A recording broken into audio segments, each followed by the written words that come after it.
कृष्णा। तो आप सभी भक्तों का हार्दिक स्वागत है आज के श्री राम कथा में। तो आज हम लोग चर्चा कर रहे हैं श्री वाल्मीकि रामायण के पहले स्कंद बालकांड। तो इसके चौथे अध्याय जिसका नाम है Kush and Luv meet lord Ramchandra. Luv और कुश किस प्रकार से भगवान रामचंद्र से मुलाकात होता है और उनके असेंबली में सभा में रामायण का गान करते हैं। तो लास्ट टाइम हमने 27 नंबर श्लोक पे चर्चा किया था कि वाल्मीकि ऋषि के द्वारा रामायण को श्रवण करने के पश्चात कुश और लव जाते हैं अनेक अनेक सभाओं में, भक्तों के सभाओं में, ऋषि मुनियों के सभाओं में, ब्राह्मणों के सभाओं में, और रामायण का गायन करते हैं।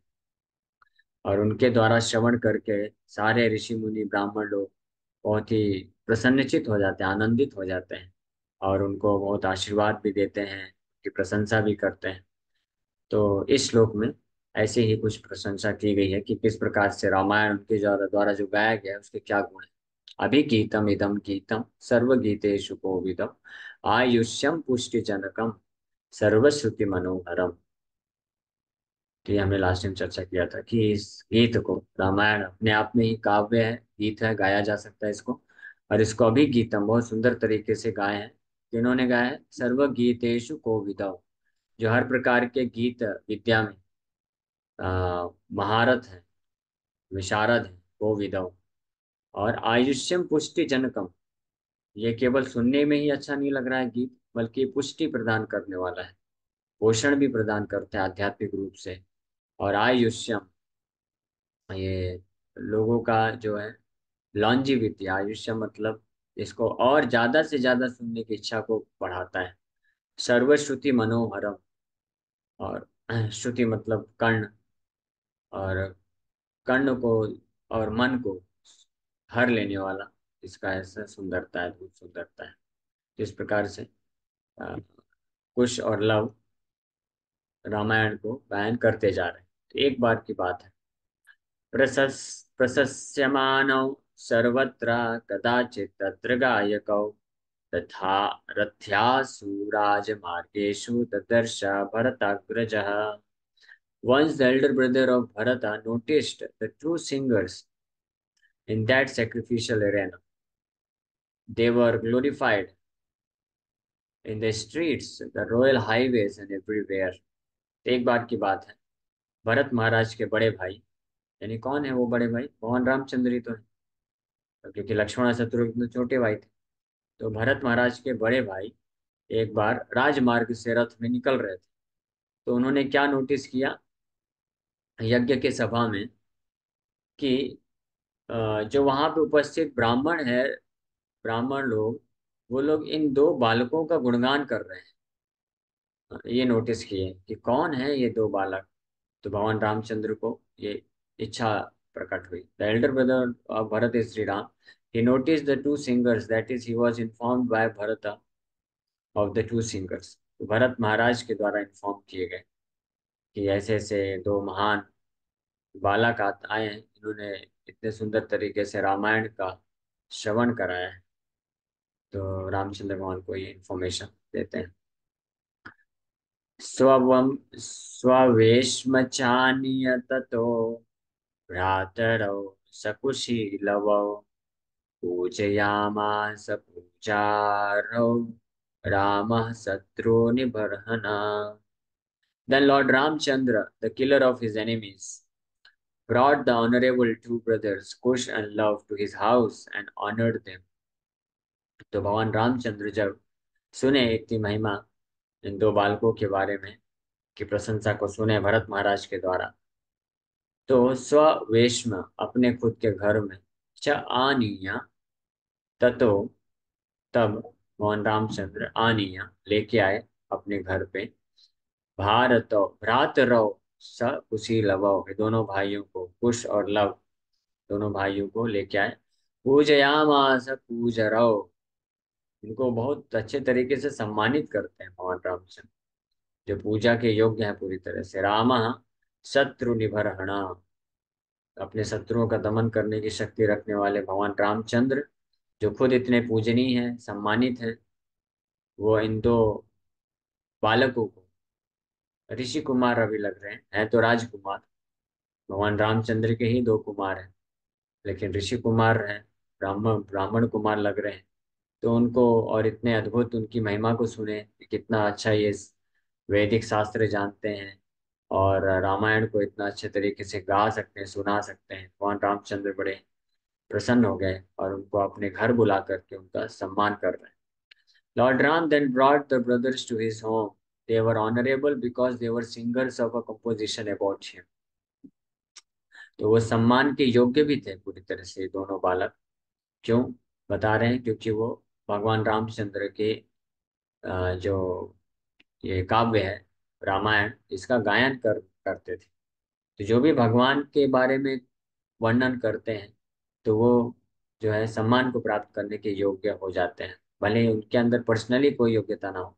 लेकिन अगर जो भगवान से संबंधित हो जाता है, भगवान का भक्त बन जाता है, भगवान का गुणगान करता है, तो वो भगवान के द्वारा भी सम्मान पाने के योग्य हो जाते हैं। ये शिक्षा यहाँ से मिलती है। तो बाकी लोगों का क्या कहना है? यानी हमको भगवान के ऐसे महान भक्तों का कितना सम्मान करना चाहिए, भगवान के बराबर या भगवान से ज्यादा ही सम्मान करना चाहिए, ऐसा बोल सकते हैं।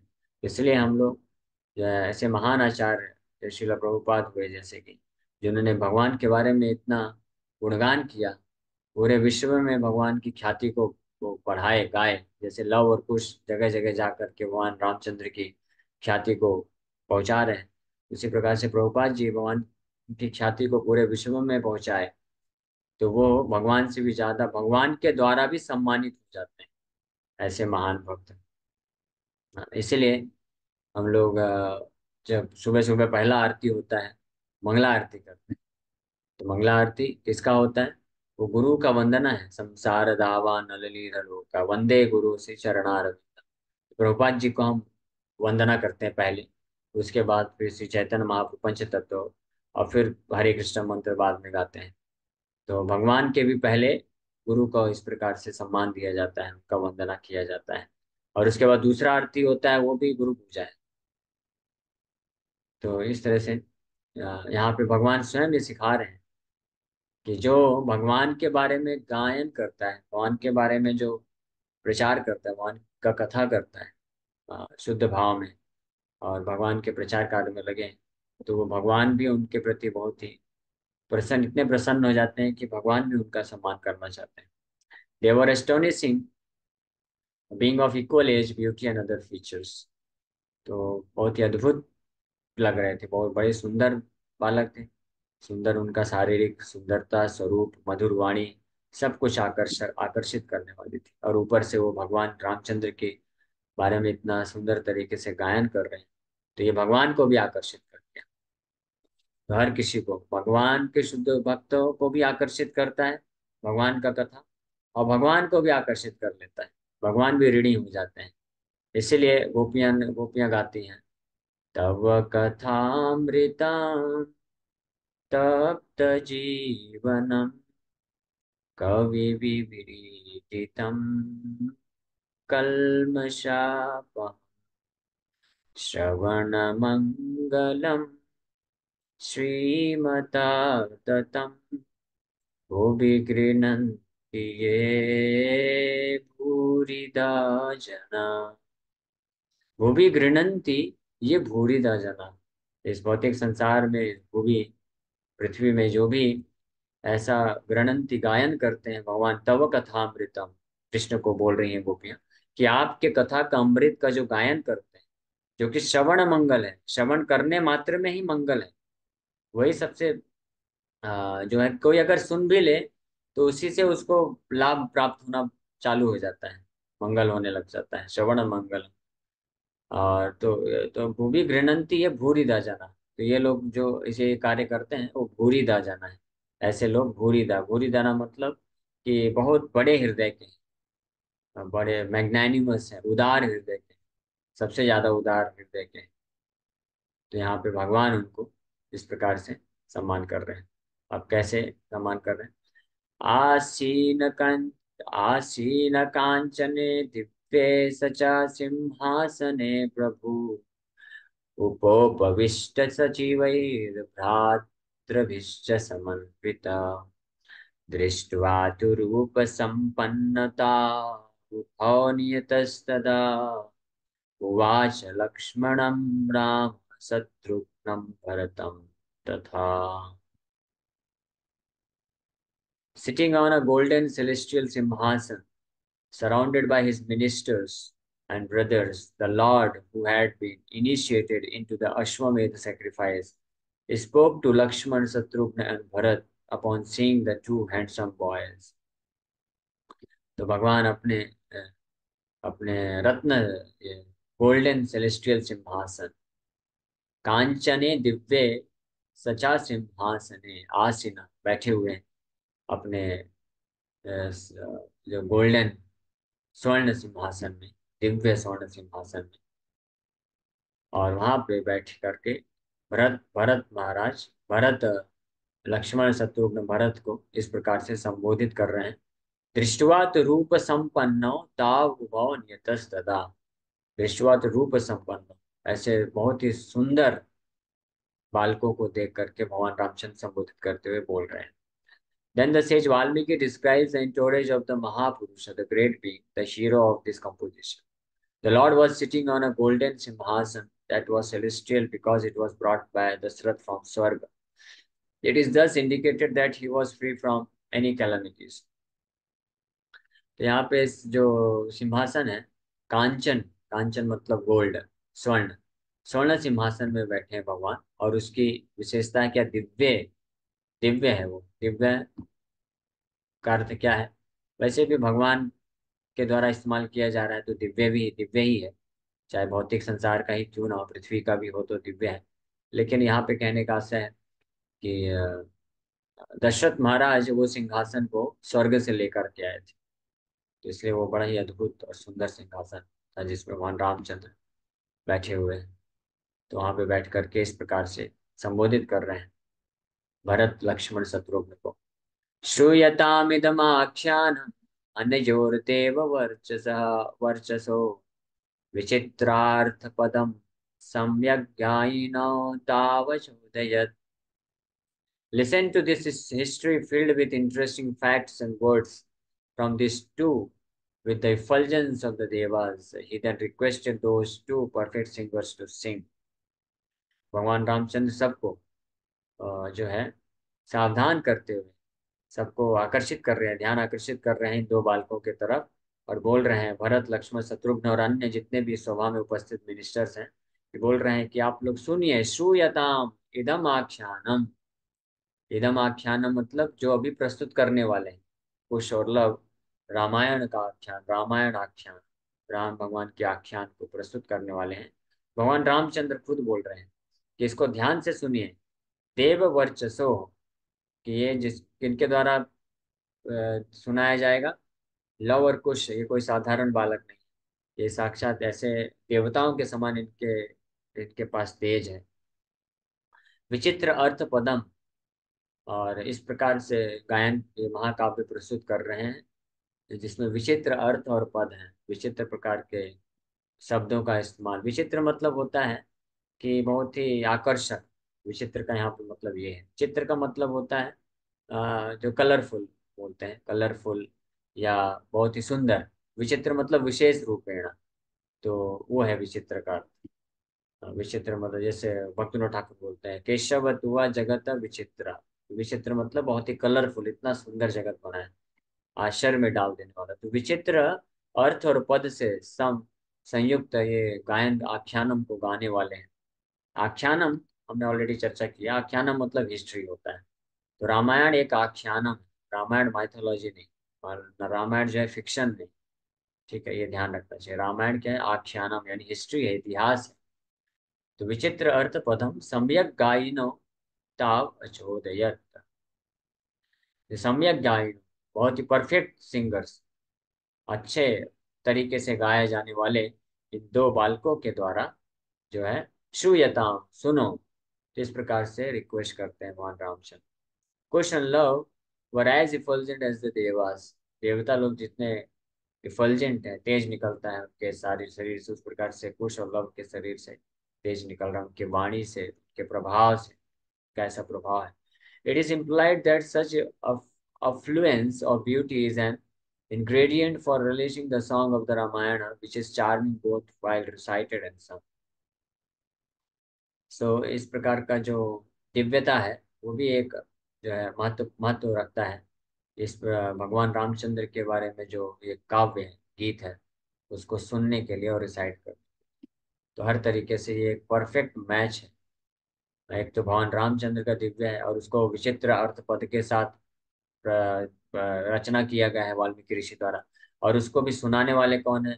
कुश और लव जैसे महान तेजस्वी ज्ञानी और अच्छा गायन करने वाले मधुर स्वर के द्वारा सुनाया जा रहा है। तौ चापि मधुरम रक्तम स्वञ्चितायत निस्वनम तंत्रिलयवत् अत्यर्थम विश्रुतार्थम अगायताम। They both sang that worshipable song of the Ramayana that was sweet, filled with ragas, with high pitch, with stringent musical accompaniment, and a rhythmic tempo, and with extremely clear meaning. तो वो इस प्रकार से गाना चालू कर देते हैं विद तौ चा अपि मधुरम रक्त, मधुर स्वर में, रक्तम फिल्ड विद राग, अलग अलग राग से, संचित आयतम निस्वनम, हाई पिच में, तंत्री लयवत, अपना इंस्ट्रूमेंट भी लेके आए थे, उसमें इंस्ट्रूमेंट को बजाते हुए, अत्यर्थम विश्रुत अर्थम, और क्लियर मीनिंग के साथ, अगायताम, गाना प्रारंभ करते हैं, गाते जा रहे हैं। सभा में भगवान रामचंद्र भी सिंहासन में बैठ के सुन रहे हैं और साथ ही साथ में उनकी सभा में मंत्री मिनिस्टर और तीनों भाई, भगवान रामचंद्र के तीनों भाई भी सुन रहे हैं। लादयत् सर्वगात्राणि मनांसि हृदयानि च श्रोत्राश्रय सुखम गेयम् तद्बभौ जन संसदि। Delighting all parts of the body, the hearts and minds, the pleasure of the hearing faculty, the song of kush and love is spread in the assembly। तो जब इस प्रकार से इतने अद्भुत तरीके से गाए रामायण, तो वहां पे उपस्थित हर व्यक्ति के शरीर के हर अंग को वो रोमांचित कर दिए, डिलाइट कर दिए, आह्लाद याद, यानी आनंद प्रदान कर दिए। उनके मन और हृदय जो है पिघल गए पूरी तरीके से सुन करके भगवान रामचंद्र के इसने अद्भुत चरित्र को, और इतने अच्छे तरीके से गाया गया। मनाम से हृदयान चहलादयत, यानी उनके मन और हृदय में भी अद्भुत आनंद की प्राप्ति हुई। The pleasure of the hearing faculty, श्रोत्र आश्रय सुखम, कर्ण को सुनने में भी बड़ा अच्छा लगा। और जब उसके अर्थ विशेष रूप में बताए कि अर्थ के अच्छे से स्पष्ट अर्थ के साथ प्रस्तुत किए, तो सुनने में भी अच्छा लग रहा है। जब अर्थ मन को पता चला तो मन भी आनंदित हो गया, और जब मन आनंदित हो गया तो कर्ण और मन के माध्यम से वास्तव में भगवान ही प्रवेश कर गए, और भगवान ने सारे इंद्रियों को, सारे अंगों को जो है कंट्रोल कर लिए और आनंद प्रदान करते हैं। तो गेयम तद बभौ जन संसदी, इस प्रकार से उस असेंबली में कुशल जो है गाते गा करके सबको आनंदित करते हैं। तो इसी के साथ यहीं पे हम लोग विराम करते हैं, कल और चर्चा करेंगे आगे। Okay, thank you very much. हरे कृष्णा हरे कृष्ण, कृष्ण कृष्ण हरे हरे, हरे राम हरे राम, राम राम। किसी वक्त का कोई प्रश्न है तो पूछ सकते हैं। हरे कृष्ण।